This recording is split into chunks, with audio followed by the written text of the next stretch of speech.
Welcome to Love Your Family Again and Again and Again and Again, the podcast where we focus on parenting with love and clarity. I'm Dr. Marcie, a family culture expert who for over 20 years has been helping parents to create happy and strong families. Well, today, my conversation is with this lovely, dedicated mom, Anna, who has three amazing kids that I'm going to let her share with you about her family. So, welcome, Anna. Thanks, Marcie. Thanks for having me. I'm delighted to have you here. So, tell everyone about what your family looks like, who it's made up of, what's fabulous about y'all. Awesome. So, my husband and I have three children, as you said. We have a 15-year-old boy, a 12-year-old girl, and a 9-year-old boy, and we live in Brooklyn. We have a dog as well. And I think we were focusing this conversation on my daughter, who is definitely the middle child. Her name is Lucy. She is 12 and in seventh grade. And in a lot of ways, she is kind of a stereotypical middle child in that she definitely gets the least of our attention sometimes, but in part because she is so self sufficient. And that is definitely a double edged sword. She is very happy to go off and do her own thing for a while, but it also means that because she's not constantly asking for our attention, then sometimes it can be hours where we're like, we haven't seen Lucy in a while. Where is she? Um, and so it has pluses and minuses, but I love her independence. I love that she has a really strong opinion of what she wants and the way that she thinks she should do things. I think that she is a lot like I was and am from that age, and so I do see a lot of myself in her in those ways, in ways that are both great but also frustrating as a parent sometimes.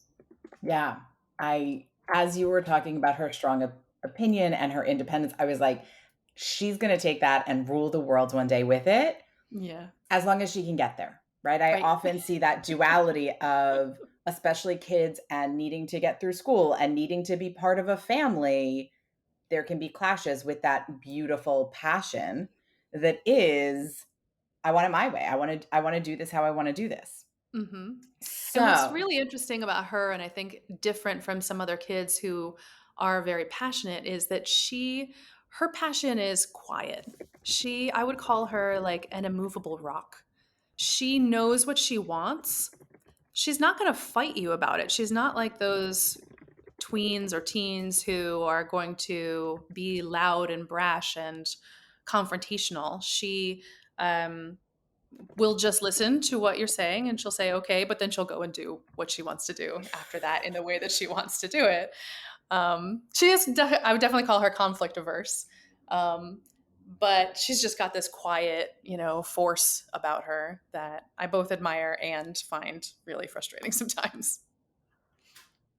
I am on my side of this conversation laughing so hard because the idea of her being like, "Yep, okay, I hear you," and then going off and doing it the way she wanted to, like I love that. I There's so much about that that I love, and so much about that that makes it very tricky to parent her, I am sure. So, Yes. let's I do you think that the conflict averseness comes from who she is? Like, she's like, "Yeah, doesn't matter what you're telling me, I'm gonna go do my thing," or do you think that's a learned behavior or some kind of combination of the 2? Like, and I ask that because I feel, quite frankly, like so many women are conflict averse because we have been Mhm.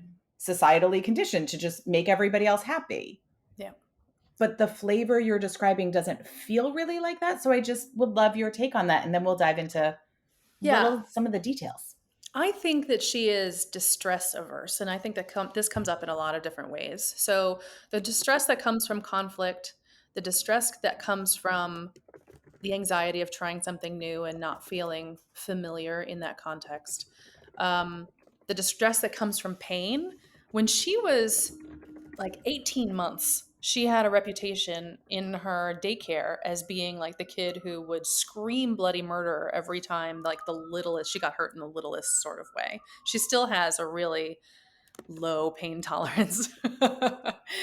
um, so I put that in that category. I think that when she experiences distress from being anxious about a test at school or about feeling like she's going to get in trouble with her teachers or something like that, all of these sorts of things cause her anxiety, and she is avoidant of that. So it comes up in a lot of different contexts. And I think that is partly her. And then I think that the avoidance is something that she has learned over time. Okay. Excellent. And Mhm. it's interesting that when she was physically in pain as a young child, she would make a really big scene. Hmm. But now what you're seeing, and I don't know if that still happens if she is physically in pain, if it is still loud, but that when she is emotionally in pain or psychologically in pain, she gets She really quiet. withdraws. Yes. Yeah, which Yeah, she's definitely learned to, I think, pull it inward more. Even now, when she is in pain, she is definitely likely to seek out our reassurance and comfort, but it's not as loud. And she typically doesn't do it around other people. She just holds it in. yeah. I will say this also extends to emotional conversations. She really does not like talking about difficult topics. It's quite a chore for her. So whenever we are talking about something, she doesn't like to talk about what's bothering her. She doesn't like it when her father and I try to talk to her about something that we feel that she needs to do a little better on. Like those conversations are hard for her.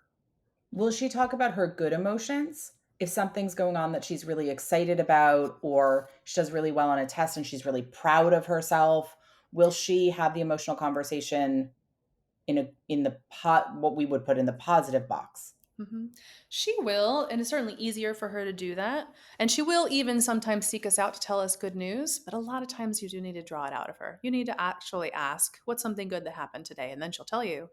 Um, she doesn't usually volunteer.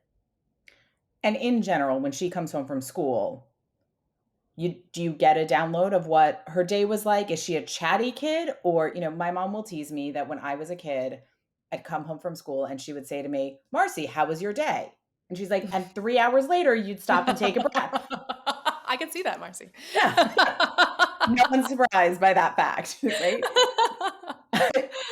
Is Lucy that kind of kid? Does she chat about other things? Or is she really the kid who's kind of like, it was good, and goes and kind of does her own Definitely thing? the latter. She is not a chatty kid. She doesn't have problems talking, and if you get her on a particular topic, she will be and in a particular mood, she'll be happy to talk.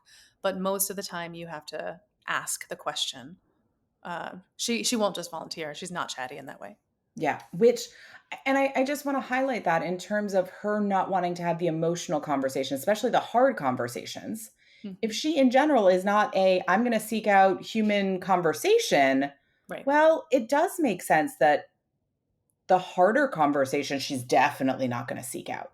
So it Yes. just falls in a different perspective, at least for me, in thinking about how to bring this into a more comfortable place and when.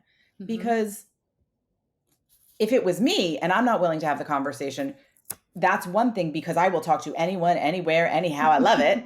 Yeah. But with Lucy, the fact that she is quieter across the board, that's not a bad thing. That's just who she is. And that's beautiful, which needs to be part of the solution of how do we get her to talk through some of these moments that she needs to talk through. And really, what I'm thinking is that the first step is getting her to do some things that she doesn't want to do without the conversation being so in depth. And then the second step of building this muscle for her would be Mhm. for her to talk about it. That's a really great point. That just even at baseline, she is not someone who talks easily. Um, so building the muscle, I think, is a really good way of putting it. Yeah. It sounds like she's a doer. Like Yep, she she wants to does. go do her thing. Yeah. So, Yep. given Agree that, with all of that. awesome. I love when we're on the same page. Makes the conversation flow so much better. Even though I'm not very, very conflict averse. A little, we can have that too, and that's fine. So let's talk about let's get into some of the things. What would be a first step of a doing thing? So what is kind of Mhm. low hanging fruit of things that you think of? I'm trying to get her to do.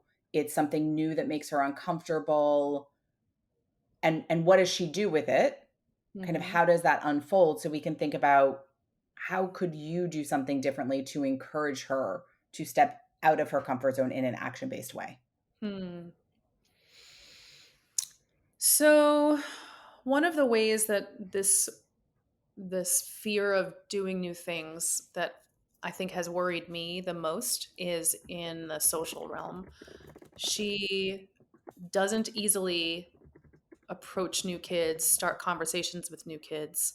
I think that she is fine when other people approach her, but it's middle school and everybody is awkward, and it's hard to just think that a middle schooler is going to come up and strike up a conversation with her. So she has had the same group of friends for a while, and they are great. They're fine. They're good.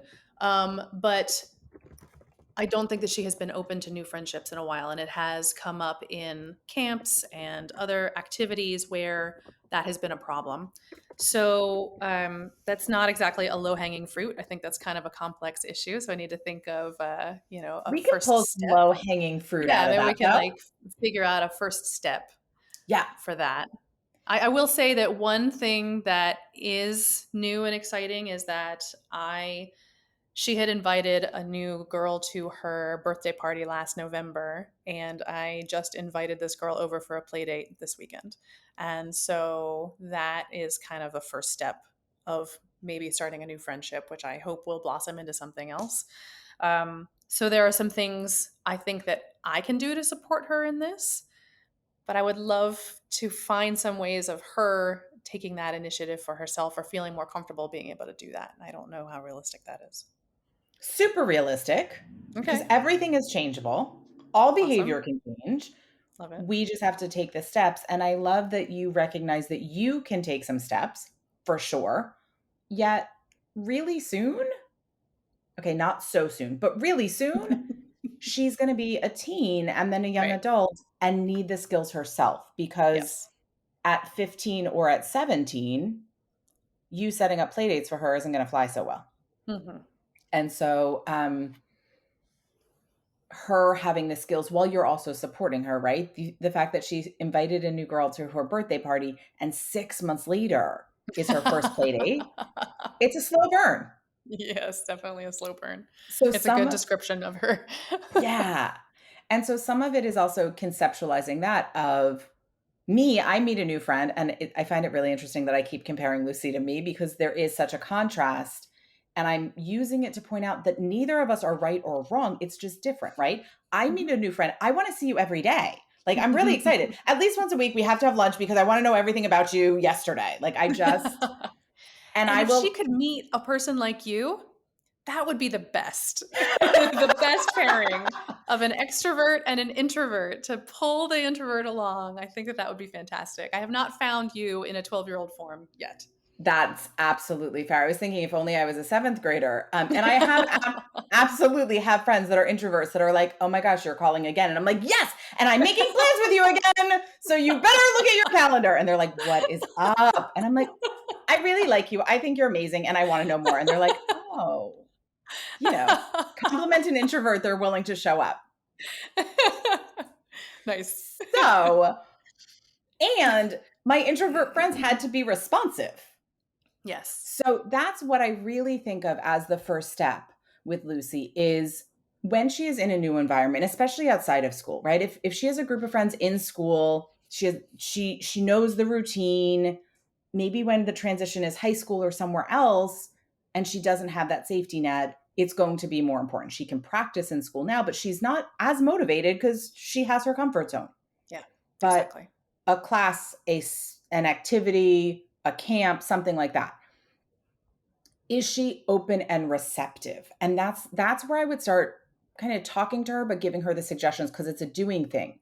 Mhm. Lots of kids I've been around that have what you are describing of the it's hard for them in social moments will sit in a new environment reading a book or Mhm. on their phone if technology is allowed in that space or like with their arms crossed looking out the window. Well, Right. I don't want to approach that person. They're not approachable. But if you sit and you put the book down and you're looking around, if you see, even if just your body language of your arms not being crossed, but your arms being open and by your side, small things like that to talk to her about of this will create a space where someone will want to come and talk to you. Sure. It might be too big of a step to say you need to go say hi to 3 people, which is I feel like Mhm. often a social skills, mark of go ask 3 people to play and see what happens. Well, Right. that I feel like is a gigantic leap for her. Yeah. Can she sit and be aware of people? I feel Yeah. like a stretch would be, can she try to make eye contact with somebody? Like even just Mm. looking at 3 people's faces, maybe they'll look back and she can make eye contact, which Mhm. I think would be a big deal for her. Yeah, I think you're right. And so and that is something she can do. She doesn't have to talk about it. And in the conversation with you, she can just listen. She doesn't have to talk about how it makes her feel in that moment. 2 years from now, we can have that conversation because she's a slow mover. But Mhm. it starts to teach her the skills that, if you think about it as adults, if you walk into a meeting and the other person is like all occupied with something else, you assume they don't want to be in that meeting. Yes. If you walk into, meeting a lunch with some new people and one of them's got their head down doing the thing on their phone, you assume they don't want to talk to you. Right.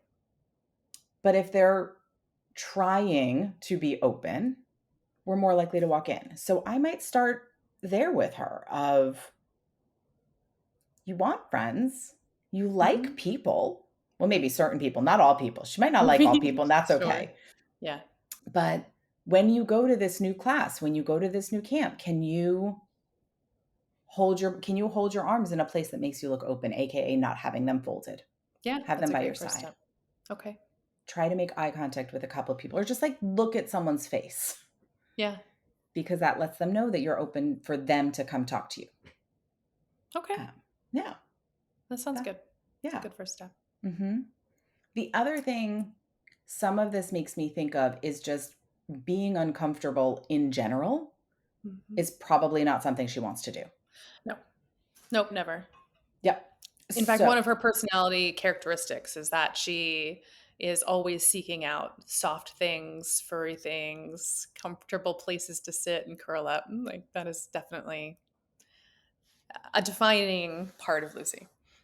I love that because who doesn't want to like curl up with a cozy blanket and, Yeah. do something fabulous like read a really delicious book? Because I picture her as a reader, even though you didn't say that, but I associate that together. So this is an interesting offshoot of this. She is a reader, but only of the series that she already knows well. This is actually I'm quite a reader, and so I have been trying to get her to read new and different books, and she always wants to go back to the same series that she's known forever, and it's the Percy Jackson series. She will read and reread those books, but trying to get her to try something new. Magic Tree House, then Percy Jackson. She'll read things for school if she has to. She has just started one of the offshoots of the Percy Jackson series, finally. And she's loving it, which is awesome. And I want to build on that success without being like, see, I told you so. Yeah, the see I told you so won't work out so No, well. yeah, probably not. But it's fascinating to see how it even extends into her reading material and her her leisure time. She wants to just do sort of the same things that she's used to. So is it same things she's used to, eating the same food she knows she likes, going the same places she knows she likes doing? I mean, she's not super rigid in that way, but Okay. but given her own devices, would she eat pasta and mac and cheese every single day for every single meal? Absolutely. Okay. Would she always go to the same places? Yeah. But she'll do it because I make dinner for her and she'll eat the new dinner and she'll go to the new places. So she's not super rigid and avoidant in that way. But when it comes to something that she can make a choice on, like what book material, what shows she's watching, and then what friends she's reaching out to, it's always the same, the same, the same. Okay, so hang with me for this thought. Okay. What if it is that she actually is distressed about the new food that you made for dinner, but it Mhm. would be more distressing to have the conflict with you to tell you she doesn't like it. Ah. Like, I wonder if there's a hierarchy of, if you make a family plan to go to a new place, she's kind of balancing the discomfort of the newness of the place versus the discomfort of the confrontation in Mhm. telling you she doesn't like it. Because Yeah, she's it's not possible. a big emotive kid, it's Yeah. sort of this hierarchy of which provides more comfort. And she'd rather have the comfort of you in the new place Yeah. than be in a fight with you and not go to the new place. It's possible. I actually don't see too much evidence of distress in new places, but again, it's because I'm there. I think that if she were, I think you would absolutely see it if she were sent off to do it on her own, which is, I think, one of the reasons that summer camp is sometimes hard for her. Um, but I see what you're saying. That I can absolutely see her brain working in that way. That the hierarchy of distress and like uh, what's the better solution of just focusing on the things that are less distressing. Okay, cool. So maybe the food example is wrong, but the concept might be right, which Mm, means we can use that concept in thinking about introducing her to new things. okay. In All right. getting in the thought of, it's her leisure time, she can read whatever she wants, right? There's no, Right. Right. but can we manufacture, can we build a contingency where it is more comfortable to read the new thing than to read the old comfortable thing? Because reading the old comfortable thing comes with something hard. And I don't know exactly the details yet because we're thinking through this, right? But I wonder if it's a, we're going to read this new series and it's going to be Mom and Lucy time, curled up with your favorite blanket. We're going to send everybody out of the house and then we're going to have your favorite dinner of mac and cheese, you and me. It's going to be awesome. And I'm going to read it out loud. So you don't even have to read the book. You just have to sit with me and listen to the new story. That she would do. I have actually managed to get her to listen to new stories that I wanted her to read if I read them out loud. When it comes to her own time, maybe if I build it in with the rest of the context that you're talking about, um, and then we have quiet read on your own time, maybe I could get her to do it that way if I make it enticing the rest Yeah. of the way.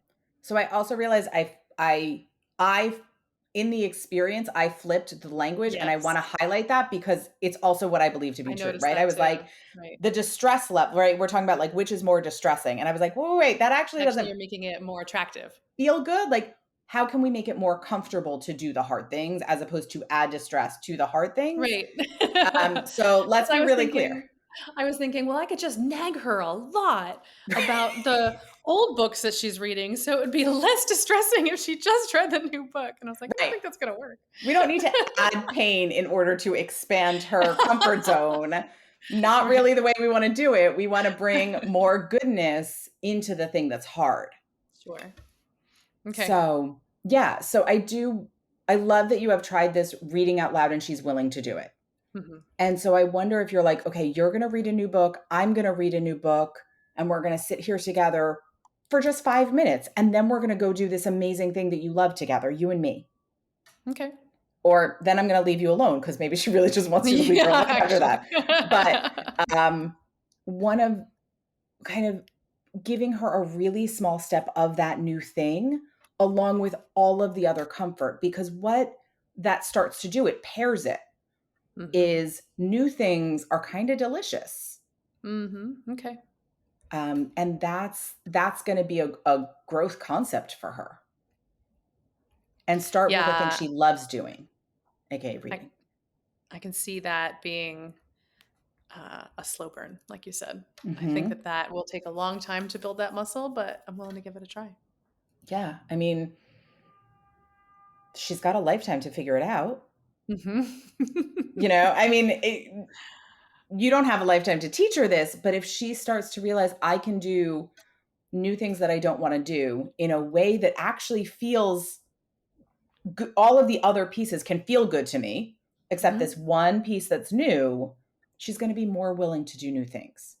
Yeah, that makes sense. And hopefully what will happen is what you're seeing with the new offshoot of books that she's reading is once she starts the new thing, she's like, oh, this is cool. Yes, and more open to some of the other offshoots. Yes, that's what I'm really, really hoping for. Yeah.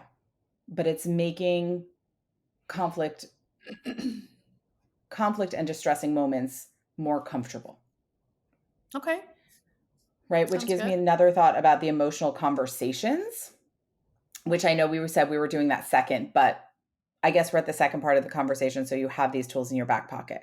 Okay.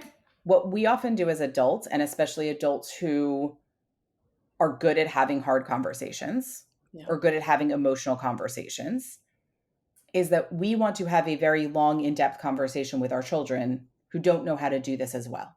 Hmm. And so the conversation just goes and goes and goes and goes and goes. And they're like, oh my goodness, how I I'm Yes. done. Please stop talking. Yes, she absolutely gets to that point, and she'll even say, "Can we stop talking about this now?" And then you keep going. No, I try to Sometimes. stop at that point. Okay, good. Yay! Yay! But could I cut it off earlier? Probably. So I would actually start the conversations with a timer. Look, I need to talk to you about it for 3 minutes. Oh, okay. And I'd make it really short, 2 or 3 minutes. Okay. It's an important topic. I'm going to talk a little bit. You're going to talk a little bit. When the timer goes off, we're done, no matter where we are in the Oh, conversation. okay. It's Uh-huh. over. That's cool. And so you can have lots of little emotional conversations with her, but they're little. She isn't in for the 10 or 20-minute processing conversation. No, for sure. But just like we want to make everything else comfortable when she's reading so that the new book doesn't feel as painful, Hmm. we want to make everything around the emotional conversations easier as well. So if she can sustain 3 minutes of something hard, she might not like it, but she can do it. Okay. And you want to build that muscle. So, her being a slow burn, it might be that for 6 months, you do a 3-minute conversation with her and then you move it to 4. Okay. That's a good idea. But that it's a really slow uptick. Or you might find that you guys really kind of get this rhythm of these short emotional conversations. That's all she needs. She might never be a kid who wants to do an hour of therapy. Me, I'm like, yes, can I have another one of those, please? Let's talk more about my feelings. Not her. Lucy's a different kid. Yeah, yeah. Yeah. Until Yes. she gets a friend like me who makes her, she'll just listen to Yeah. all He the just feelings. draws it out of her. Yeah. Yeah. Yeah. That's awesome. Hmm. Okay. I think that's a pretty concrete thing we could try. Awesome. Okay. Are there any other particular places or scenarios that you want to talk through, or you feel like you have enough for right now? Well, I know that one of the things that we have a lot of tension around is um, she she does not realize that she needs to brush her hair and take a shower and like all these sorts of things that I think just don't bother her. So it's not entering her sphere of, consciousness, but I see it and then I need her to do it. And so, again, I think it's like sort of getting into a new routine. Um, doing these things is taking time away from the time that she would like to be doing her own thing and that kind of stuff. So I just feel like we're constantly, like, did you brush your hair? No. Why haven't you brushed your hair? Why do I always have to tell you to brush your hair? And you haven't brushed your hair for 4 days, and so now it's a giant rat's nest, and now it's going to be painful when I try and get all of the tangles out, all of these sorts of things. Yep. So my first thought is to build it in, again, as that comfort place. If you take 2 minutes every day to brush your hair, we never have to take 20 minutes to undo the rat's nest. That I have told her. I actually think it's not a resistance thing; it's a memory thing, and I think that she does do it when I tell her to do it. She never remembers to do it for herself, though. In part Oh, because it doesn't she doesn't care. yeah, exactly. It's just not a motivating thing for her. Okay. So, does she have a cell phone or some technological device? An iPad Could you reminder. put a timer on her iPad that every day at, you tell me what time, because I don't know your family schedule, but like every day Mhm. at X time, it goes off. Mhm. Okay. And the cool thing about iPad reminders is you can label them. True. So her timer can show up and the reminder, rather than it saying timer and it going off and she'd be like, I don't know why this is going off, you can say, go brush your hair. So the timer will Awesome. tell her what to do. Takes you out of the Okay. equation. Yeah, I think I can do that. The one caveat I would say to her is to remind her that if she is not going to get up and do it right then in that moment because she's in the middle of something else, then she has to hit the snooze button on the timer, which will give her 9 more minutes. And she has to be prepared to get up in 9 minutes and go do it. Okay. Because the way Yes. you talk about her really enjoying the thing she does on her own. Yeah, it'll be hard to break, I'm sure. Yeah. Yeah, that's a really So good point. it's very easy to turn off a timer and then go back to what you're doing and never get up. Mhm. So there'll need to be a little bit of teaching, AKA you might need to have the same timer on your phone for the first week as well. And when it Mm. goes off, both of you, you're like, oh, it's time for me to brush my hair too. And the two of you go, AKA you are checking in on her, but you're Mhm. pretending you're doing it for yourself. Okay. So because she's not 3, Yes. and if she was, then you could just do it for her, but this is about building her independence. So Yeah, I don't want it to exactly. be you walking in being like, "Okay, Lucy, your timer went off. We have to do the thing." Being like, "Oh, I'm going to get my hairbrush. Your timer too? You going to get your hairbrush? Oh, you snoozed yours? Cool." Okay. So that the All right. teaching is engaged, but not a "I told you to." Yes, and I can do that for her showers and things like that too. That's a good point. Yeah. Yeah. But I think the independence of her having her own timer on her own device, Mhm. um, you have to be thoughtful if there are limits to, when she can or cannot be on it. You want it to be at a time that the timer goes off when she's actually going to be near the device. Yeah, I'll have to figure that out. There are definitely positives to kids having cell phones, so the fact that she does not have one yet is a little harder in that way, but it's fine. We'll figure that out. Yeah. Or get, if she's usually in her room at that time, get a regular alarm clock, put it in her room, it'll go off. It won't Mm. have the same like flashing reminder necessarily. So old school. I know. I can get around all the technology if we need to. I don't know how to navigate the things on the screen as well as kids Right. do, but I know how to navigate around technology anytime you need to, because Love it. sometimes limits are important. Yeah. Yeah. But Awesome. I think that she's going to need something to kind of wake her up as opposed to it just being a to-do list, right? I love a good Yeah. to-do list, but she's not going to look at it. That's yes, we have had that problem before too. So she needs something that is going to impact her environment and require her to take action on that item, aka an Turn alarm off the going alarm. off, Mhm. because otherwise she has a mom telling her. Mhm. But, again, when she's 15 or 17 or 22, we don't want you to be the reason she remembers to brush her hair. Yeah, right. But no one would ever know if she had an alarm on her phone every morning reminding her to not just wake up, but also to brush her hair. Okay. Sounds So, good. I can do yeah. that.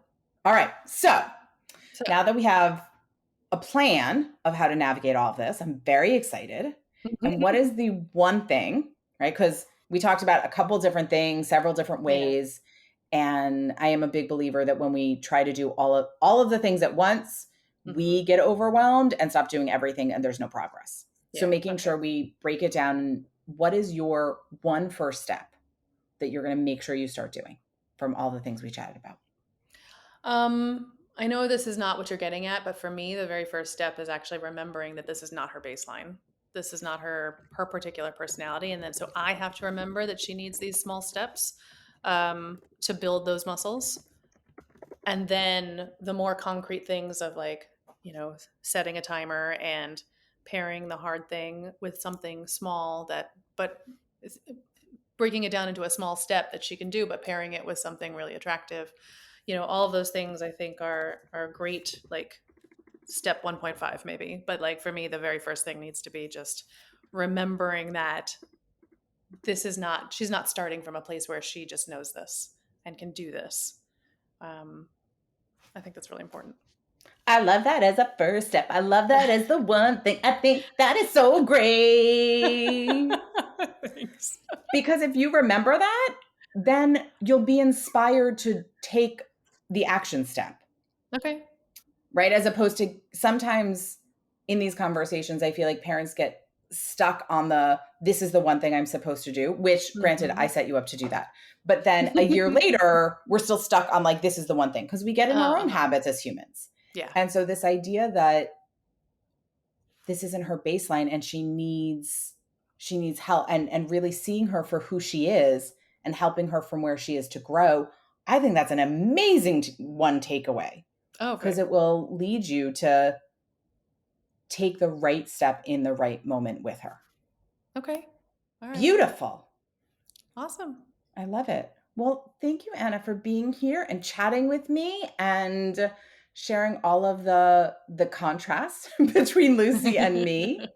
Um, And if only we could find a 12-year-old version of you, Marcie, I think that she would have a friend for life. I'm gonna start Um, looking. I'm totally gonna start yeah. looking, see if I can find someone, and I'll send them your way. Thank you. Thank you so much. It was really good to talk to you. Yes. All right. Take care. Thank you. Bye. You too. Bye bye.